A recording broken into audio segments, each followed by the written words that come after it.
Bonjour à tous, aujourd'hui je vais vous montrer tout ce que vous devez savoir sur le CSS pour transformer votre simple HTML en quelque chose de vraiment super beau. Si vous ne connaissez pas encore bien le HTML, je vous conseille de jeter un petit coup d'œil sur ma vidéo sur les bases du HTML qui se trouve juste ici. Je couvre à peu près tout ce qu'il faut pour bien démarrer. Tout d'abord, parlons de ce qu'est vraiment le CSS. Beaucoup de gens pensent à tort que le CSS est un langage de programmation, mais ce n'est pas le cas. CSS, qui signifie Cascading Style Sheet ou feuille de style de cascade en français, est un langage de style. C'est ce qu'on utilise pour changer l'apparence du contenu sur une page web. Pensez-y comme ceci. Le HTML vous donne le contenu et le CSS est ce qui rend ce contenu beau. Le CSS est donc utilisé pour la présentation et le design, et il y a souvent plusieurs façons d'obtenir le même résultat.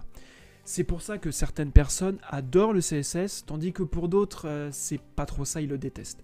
Personnellement, je l'adore autant qu'il me frustre parfois, mais en général, le problème ne vient pas de CSS, mais de moi, donc on peut dire que le CSS et moi avons une relation plutôt saine. Maintenant que nous savons ce qu'est le CSS, voyons comment l'utiliser en commençant par la syntaxe. La première chose à connaître, c'est le sélecteur. Le sélecteur, c'est ce qui vous permet de choisir quels éléments HTML vous voulez styliser. Ensuite, vous utiliserez des accolades pour contenir tous vos styles. Et à l'intérieur de ces accolades, vous aurez toujours des paires propriétés valeurs qui vont définir des choses comme la couleur, la taille ou la police ou la largeur et j'en passe. Par exemple, si vous voulez rendre tous vos titres H1 bleu, vous utiliserez le sélecteur H1 et la propriété color puis la valeur bleu. Et voilà, vous avez tous vos titres en bleu. Maintenant que nous avons compris la syntaxe, parlons des différents types de sélecteurs. Les plus courants sont les sélecteurs d'éléments, les sélecteurs de classes et les sélecteurs d'ID. Vous avez déjà vu un sélecteur d'éléments en action lorsque nous avons rendu tous les titres H1 bleu, mais le plus utile et de loin est vraiment le sélecteur de classe. Avec le sélecteur de classe, vous pouvez styliser des éléments HTML en fonction de leurs attributs de classe.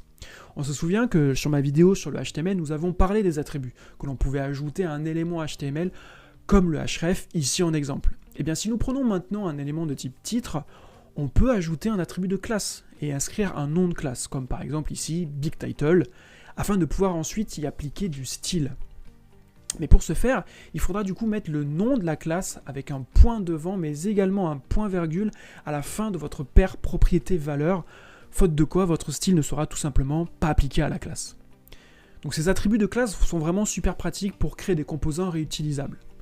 Par exemple, si vous avez 3 types de boutons différents sur votre site internet, mais qui partagent quand même un style de base, vous pouvez utiliser une classe pour cela. Ensuite, vous allez pouvoir ajouter des classes supplémentaires, pour avoir 3 couleurs différentes pour 3 boutons différents. Puis pour les appliquer, ces styles, il suffira tout simplement de séparer les différentes classes par un espace, et le tour est joué, vous aurez vos 3 boutons avec un style de base et 3 couleurs différentes par exemple. Parlons maintenant du sélecteur ID qui fonctionne de la même manière que le sélecteur classe, car c'est également un attribut que l'on ajoute à un élément HTML. La seule différence, c'est qu'un élément ne peut avoir qu'un seul ID, alors qu'il peut avoir plusieurs classes. En plus de ça, un ID doit être unique sur l'entièreté de votre page web. Du coup, pour utiliser un ID, vous devez faire la même chose que pour les classes. Cependant, pour le cibler, vous utiliserez un dièse ou hashtag à la place d'un point et le tour est joué. Ainsi, notre exemple précédent avec plusieurs classes aurait été impossible à faire avec les ID. C'est pourquoi 99% du temps, j'utilise uniquement les classes pour styliser mes sites web. En plus des différents sélecteurs, CSS permet de combiner des règles de plusieurs façons différentes pour être encore plus spécifique. La première méthode permet de spécifier plusieurs sélecteurs dans l'élément que l'on veut styliser. Et pour ce faire, on doit écrire les différents sélecteurs ensemble sans aucun espace entre eux. Par exemple, si on veut sélectionner tous les H1 avec la classe MainTitle, on écrira ceci, h1.MainTitle, et tout ceci sans espace, et on pourra y appliquer notre style. Mais on peut être encore plus spécifique. Si vous voulez sélectionner l'ID Big Blue et la classe large sur le titre H2, alors on l'écrirait de cette façon, encore une fois, notez l'absence d'espace.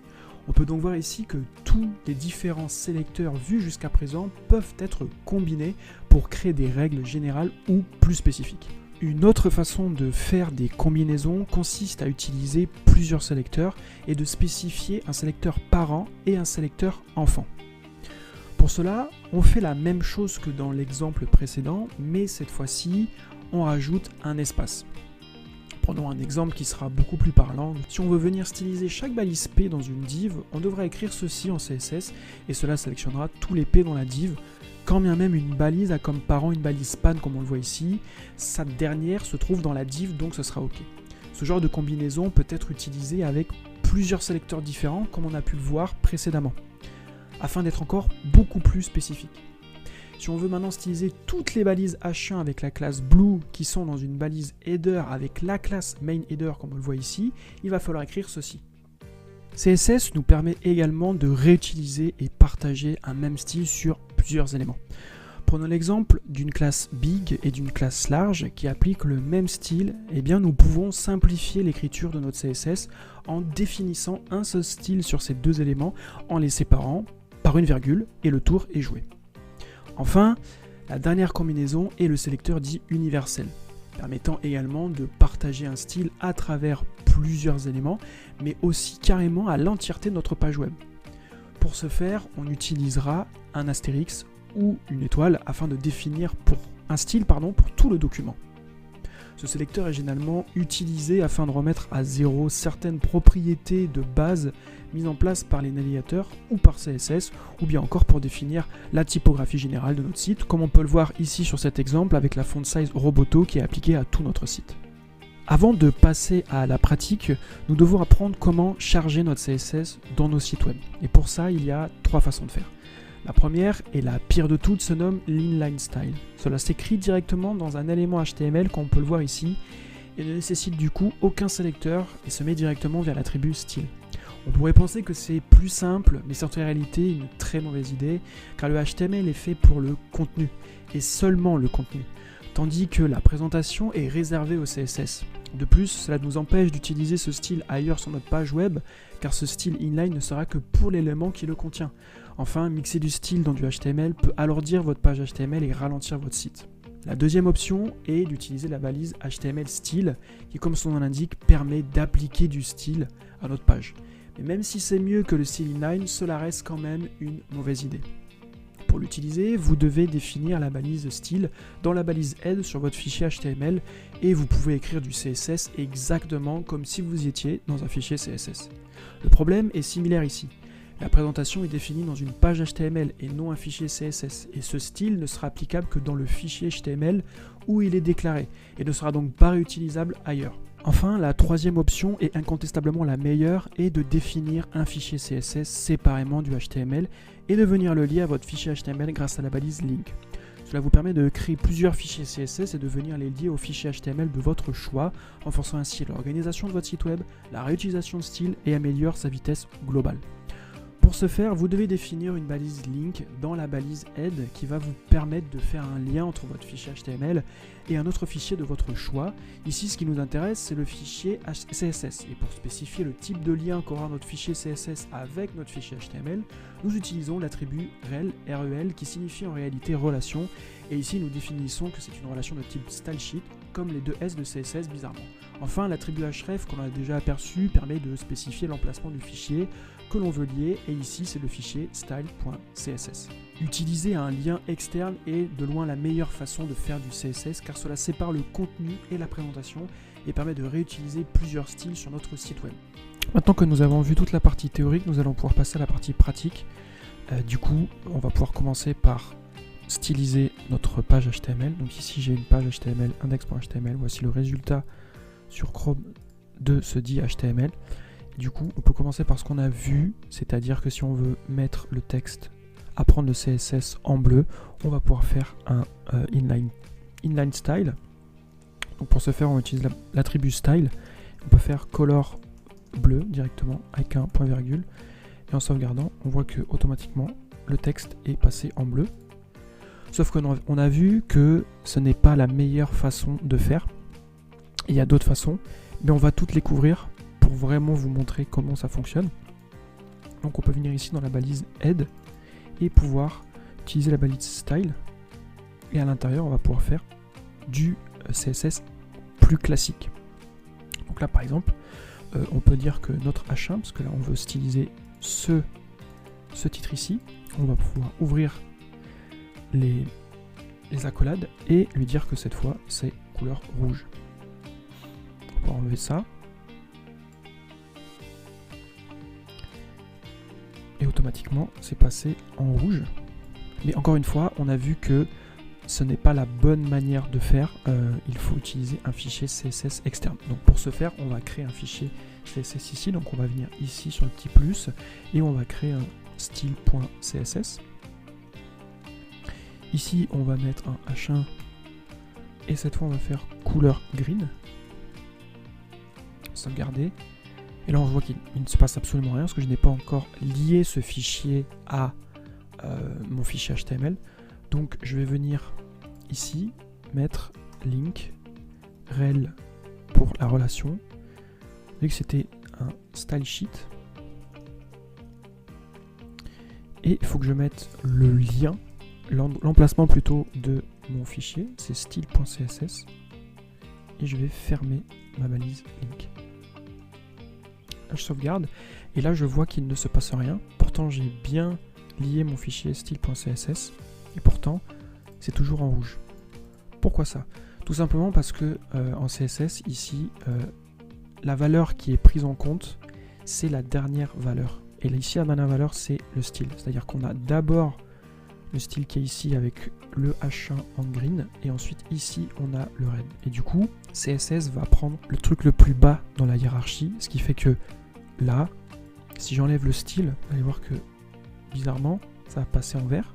En revanche, si je remets le style rouge, mais que je vais le monter ici, on va voir que ça va bien repasser en vert. Pourquoi? Parce que même si ici, j'applique en rouge, c'est le dernier descendant, on va dire, qui prend vraiment la couleur. En parlant de descendant, ce genre de choses s'applique pour d'autres attributs.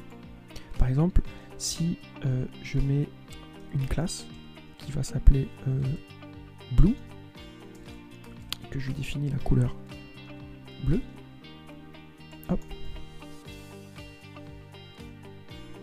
pardon, que je viens venir mettre une classe ici, la classe blue, je sais plus comment je l'ai appelée, blue, que je vais venir sauvegarder.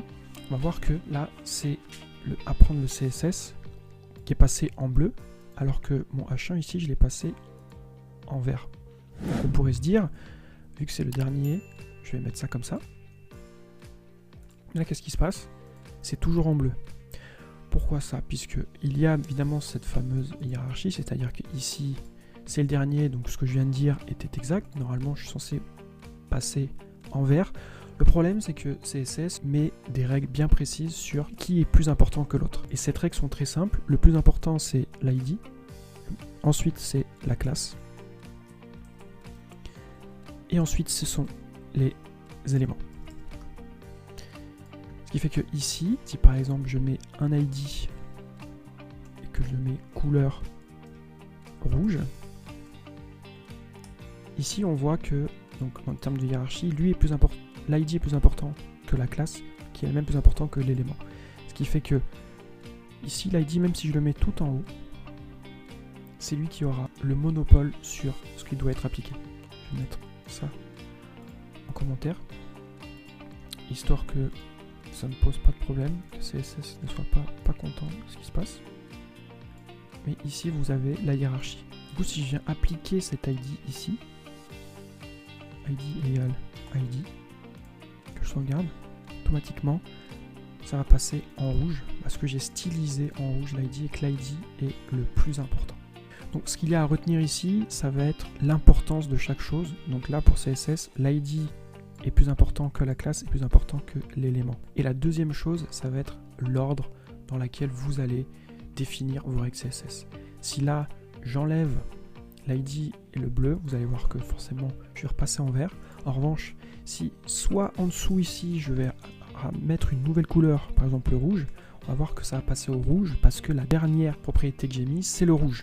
Donc c'est le rouge qui prendra le pas sur le vert. Mais si je refais pareil ici avec la couleur bleue, on va voir que c'est le bleu qui va prendre. Maintenant parlons du style général qui est appliqué par CSS. On peut s'apercevoir ici que si je ne mets pas de couleur, par défaut, j'ai la couleur noire qui est appliquée à mon texte. Si je veux changer cette couleur et dire que par exemple, je veux que tout mon texte soit dorénavant de couleur rouge, je vais pouvoir définir que tout tout ce qui est dans ma balise body, tout ce qui est en dessous de body aura la couleur rouge. Donc pour ce faire, je vais pouvoir directement prendre body, faire couleur rouge.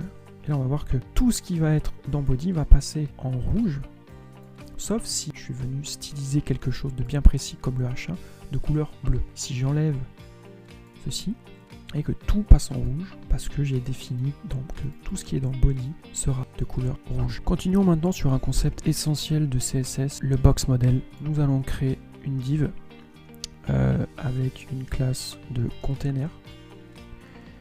Pour vous expliquer quelque chose de super important, on va venir prendre la classe qui est ici et on va venir la styliser. On va lui mettre une hauteur de 100 pixels, une taille de 100 pixels. Background color, on va le mettre en bleu, je préfère le bleu. On va mettre un padding de 10 pixels, une margin de 20 pixels, une bordure de 10 pixels, on va la mettre en noir. Ici vous avez un container qui va nous permettre de bien décrire un petit peu ce que c'est que le box model et comment il fonctionne en CSS. On va venir inspecter notre box ici et on va venir afficher le fameux box model. On va zoomer ici pour que tout le monde puisse voir sur cet élément là le box model. Donc vous avez l'intérieur de la box model, donc 100 pixels par 100 pixels, c'est ce qu'on a défini. Vous avez le padding qui est autour de cet élément. Vous avez la bordure qui est une bordure tout simplement et la margin qui est tout l'espace que vous avez mais à l'extérieur. Donc le padding va vous permettre de mettre de l'espace entre l'élément central et les bordures. C'est très utile pour les boutons quand vous voulez vraiment espacer le texte de la bordure de vos boutons, ça va être le padding que vous allez utiliser. Alors que si vous voulez vraiment mettre de l'espace entre deux boutons par exemple, c'est là que vous allez utiliser plutôt le margin qui va vous permettre de spécifier un petit peu plus d'espace entre plusieurs éléments. Tous ces attributs là, margin, border, padding, ça va vraiment être des éléments centraux lorsque vous allez utiliser CSS. Maintenant, parlons de quelque chose d'aussi super important en CSS, ce sont les unités de mesure. Vous voyez qu'ici, sur la width, j'ai utilisé des pixels. Donc les pixels, qu'est-ce que c'est? C'est une unité fixe, ce qui signifie qu'elle ne change pas en fonction de la taille de l'écran. C'est-à-dire que quand je mets quelque chose à 100 pixels, quelle que soit la taille de mon écran, vous voyez que ça sera toujours à 100 pixels et ça ne bougera jamais. Donc c'est idéal si on a besoin d'avoir des éléments d'une taille précise qui ne bougeront jamais. Ensuite, il y a le pourcentage. C'est une unité plus relative et elle est liée à l'élément parent. Ici, le container, son élément parent, ça va être toute la page HTML. Du coup, si je mets quelque chose à 10%, ça va faire 10% de la largeur de mon écran. D'accord? Donc ça veut dire que là, plus je vais augmenter, plus cette largeur va augmenter, puisqu'en fait, là, on est vraiment à 10% de la largeur de mon site web. Du coup, c'est une unité qui est très utile pour créer des pages fluides et réactives car l'élément va s'adapter à la taille de notre écran. Ensuite, parlons d'une autre unité de mesure qui est le EM. C'est également une unité relative, d'accord, mais cette fois, elle va être basée sur la taille de la police de l'élément parent. Ici, si l'élément parent a une police de 16 pixels, un EM sera égal à 16 pixels. Si je fais 2 EM, ça aura une taille de 32 pixels, etc., etc. Le EM est du coup souvent utilisé pour les marges et les espacements et parfois même pour les largeurs lorsque vous voulez que vos éléments soient vraiment proportionnels à votre texte. Ensuite, similaire au EM, il y a le REM qui est également une unité relative, mais cette fois elle n'est pas basée sur la taille de l'élément parent, elle est vraiment basée sur la taille de la police racine du document. Et en général, c'est défini par le fichier HTML et c'est quelque chose qui est défini par le navigateur lui-même. Le REM est du coup très utile pour assurer la cohérence sur notre site puisqu'en fait il ne sera pas influencé par la hiérarchie des éléments. Enfin, parlons de VW pour Viewport Width. C'est une unité pareil qui va être relative mais qui va être proportionnelle à la largeur totale de votre fenêtre de navigateur. Donc si je mets 40 VW, ça prendra 40% de la taille de ma fenêtre. Évidemment, il faut à ceci soustraire le padding, le margin et le border qui font partie de cette taille d'écran. Du coup, il faut les enlever pour vraiment arriver à 40 VW. Du coup, le VW, c'est une unité assez idéale quand même parce que vous pouvez créer des mises en page assez réactives qui s'adaptent vraiment à la taille de votre écran. En résumé, chaque unité a ses avantages selon le contexte. Les pixels sont parfaits pour de la précision, les pourcentages pour la fluidité, le M et le RM pour des mises en page proportionnelles comme on a pu le voir, et le VW pour des conceptions réactives. En tout cas, j'espère que cette vidéo vous aura été utile et moi je vous dis à très bientôt pour la suivante.